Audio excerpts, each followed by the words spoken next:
I think we as an industry are very bad generally at showcasing opportunity in terms of what is out there for young people, for people transitioning between sectors. Michael, look, given events, geopolitics, politics, national, international, what does the workforce need to know?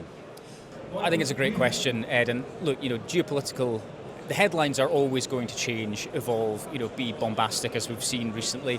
But fundamentally, we still need that workforce to deliver our clean energy, our net zero ambitions. So I think the key message we're trying to get across to the workforce is to have confidence in the project pipeline, to have confidence that they will be needed, that their skills will be recognized, and that there is a place for them in this ever-changing and expanding world. And I mean, it feels like we're kind of at a moment of sort of stoppage, but when Hormuz clears, when things open, there's going to be a rush back, right? What does that mean for people with projects, right? Is there then a drive to accelerate, and what does that mean for workers? This is one of the key aspects that we're really trying to drill down into at the moment, Ed. So a big part of my role at OPITO is labour market intelligence, and not just big numbers, not just, we need this many workers in this year, but demand modelling. So really understanding where those peaks, troughs, surge periods are likely to appear and what trades they're going to affect. And once we can get a better bead on some of that information, then we will be able to translate that into real pathways for the workforce.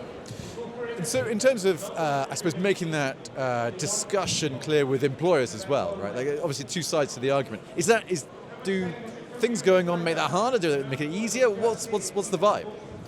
I think it can help and hinder in different contexts, Ed, absolutely.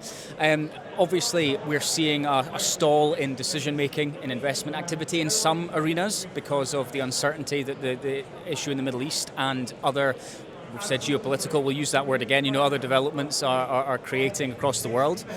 But what it does do, I think, is reinforce the importance of things like energy security. And I know that might sound like an obvious comment, but it really drives home the fact that we need to be able to stand on our own 2 feet as the UK.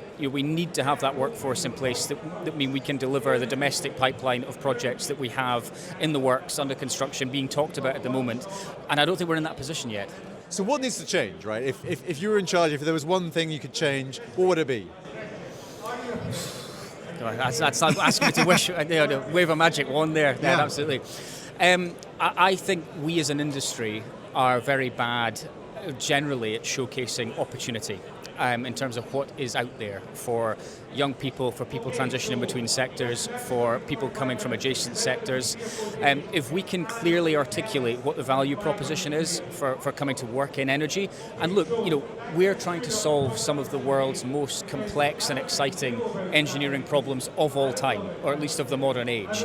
There is a lot to be done, and there is a role for everybody, whether that's someone technical or whether it's someone with more of an arts, an artistic, creative background.